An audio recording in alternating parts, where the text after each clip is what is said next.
Hey, Kyle, it's Cam. Can you, I know there's a lot of injuries to get to, but can we just start with what's the latest with Nick Bosa? Is it more than routine maintenance? And how is Ayuk's hamstring? Yeah, with Nick, he complained on soreness in his legs a couple of days ago, so we weren't worried about it at all. So we just wanted to give him the day off. That's why I said it was a maintenance day. But 2 days later, when the soreness was worse without going, we got a little worried. Sent him to get an MRI and found out there was a little more there. What did we end up calling it? Yeah, so it was a muscle strain. He'll end up being week to week now. Glad we ended up getting that MRI because there was more to it. So he was about to go out and practice through it because he didn't think it was much. And fortunately, he got that, and we were able to prevent him from hurting it worse. And then Aiyuk, we got that back yesterday from what we thought at first. Considered it good news because it ended up just being a mild strain. But he'll be week to week also with his hamstring.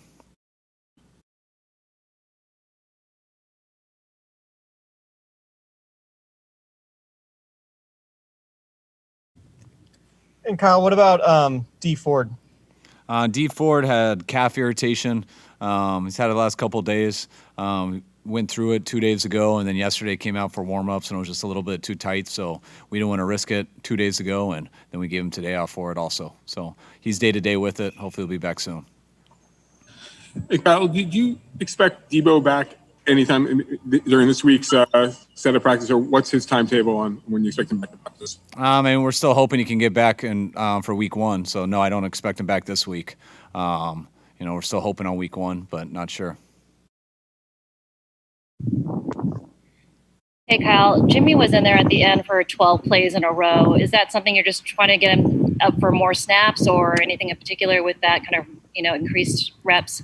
Yeah, it's more just sometimes it's tough for the quarterbacks because we got to take down the reps a lot for our team, just trying to get them through practice and some of the positions we're short at. Where quarterbacks, they don't have to run quite as much, and they definitely aren't hitting anyone in each play. So when you take down the reps for the whole team, it ends up helping the team but hurting the quarterback. So he stole CJ and Nick's reps there in the red zone today. So I think he ended up getting like 6 extra because of it. Hey, Kyle, the other day, some of the guys said you guys watched a Super Bowl film together for the first time. Trent Williams said he could feel the cringing in the room. Can you just talk a little bit about that experience and what you think they got out of it? Yeah, it wasn't just a Super Bowl game. It was more, I was just showing them stuff on like gotta have it situations where if you don't make this play in offense or defense, the game's over. And we tried to resemble that in practice and put it through it where we had 10 plays that were kind of like that. And I just brought it up after because we didn't do that great in those periods. So I brought up clips throughout the year on what gotta have it situations are. And it wasn't just a Super Bowl, it went throughout the whole year and showed why you win games and why you lose games. And a number of clips came up in the Super Bowl, and those are a lot harder to watch because everyone knows how that ended. But there are some good ones and bad ones on both ways that went throughout the year, and we were pretty good in those situations throughout the year. But in the 3 games that we lost, you can see we didn't make those plays. Kyle, what did you see out of Jordan Reed today? And looked like he had a pretty good first team practice out there, especially in one-on-ones. Yeah, it was his first time out there in a while, so, he's been doing really good on the side. We wanted to ease him back in today. We just gave him a couple routes in one-on-one, gave him a couple plays in team, not too much. It was more just to get him out there. When you're not out for a while, you kind of got to go out and get your first practice in, take that monkey off your back, and hopefully he accomplished that today from his standpoint mentally. But physically, I thought he looked real good. Sorry for asking another injury question. Raheem Mostert, what's his status? No, that was just giving him a vet day. We, sometimes, especially with some of our vets here, I try not to have those guys go 4 days in a row. It is very hard with the situation of not having the amount of players and what we have to get in before the 13th. But Raheem definitely earned that, and we just rested him today. Yeah, Kyle, I'm sure you were kind of anticipating this, but the club announced today that there would be no fans, at least for the first game of the season. And I'm just curious as to your perspective on what kind of challenge that'll present, what you think it'll be like, and if there's been any resolution on what kind of noise there's going to be piped in.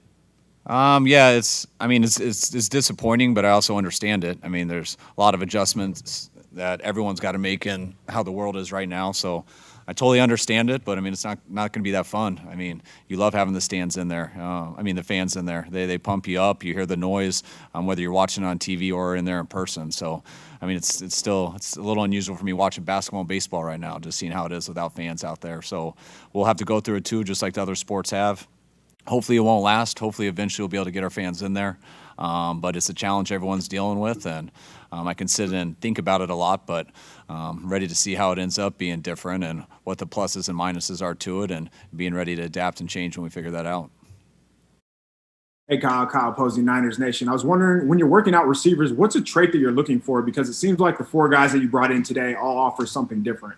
You just want to bring in guys that, when you have guys go down, you always want to bring in a person who can go out there and line up, who can, from a mental standpoint, can learn it in a quick amount of time, so we can throw them in there and so we can take some reps from the other guys. And also, when you're going to do that with someone, you also want someone capable of making the team. And when it's a receiver, you can make it any way possible.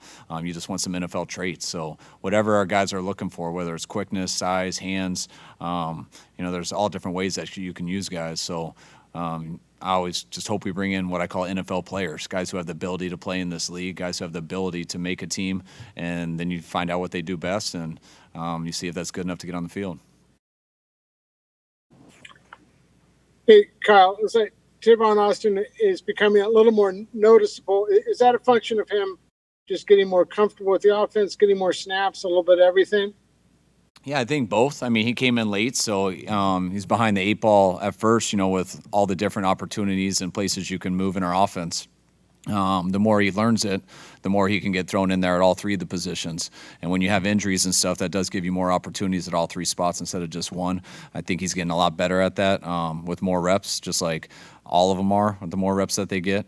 But Tavon's a very talented player who moves very well, and I think he gets better and better each day for us. Al, are you guys planning any practices in the stadium? I know some teams are doing that just to get guys acclimated to game day situation. Yeah, we're going to – I don't even know what day it is, but we go in 4-day increments. So today was our first day back. So the 4th practice this week, what is that? Friday. Friday we'll be in the stadium. So I don't expect it to be much different, but it gives all our guys a chance to go through the process of what you do on the preseason. Our video guys have the tablets out there and stuff like that just to make sure they're working, all the pictures that we used, and just stuff that kind of – us coaches take a little for granted. We just expect it to work when we get out there. But there's a lot of trial and errors that you go through in the preseason game that we won't be as patient for in week 1. So it gives those guys a chance to do that. And hopefully we'll have some clarity with the noise and stuff, and we can experiment with how we want to do that too. Hey, Kyle, with Earl Thomas being available, was there interest on your part, and how happy are you with the safeties you have on your roster currently? I'm real happy with our safeties, and no, I mean, nothing against Earl, but there was an interest just because we have our team. We have the guys that we want at our spot, and this is how we planned it, and we got some good competition there too with the guys that have been behind them, and we're excited about our group. Kyle, last week when talking about Aiyuk, you mentioned how important it was for him to get all of these reps. Now, obviously hitting a speed bump here. What's your frustration level, just given the fact that now Aiyuk and Debo are missing these practice reps? And what would be your message to Aiyuk in terms of how to navigate these next few weeks while he deals with this injury? Yeah, I mean, you get frustrated a little bit when it happens, but it's just happened too much to me that over your career as a coach that it's just part of the game. So you can't sit there and dwell on it. You try to look at it, was anything done wrong or anything like that, and not at all. I mean, Aiyuk's been in great shape. He's working his tail off out there, and sometimes that stuff just happens going through a training camp. That has been the challenge, just this training camp not being quite as long, so it doesn't leave much room for error with that type of stuff. But I mean, it happened to Bosa last year when you got guys who come in prepared. That gives them a chance when they don't get all these reps. If Aiyuk didn't come in the way that he did come in, he'd be screwed now with an injury. That's what's been cool about him, that he's given himself a chance to overcome something like this. I think we got pretty good news with it because we thought at first it was a bad pull and it ended up just being a mild one.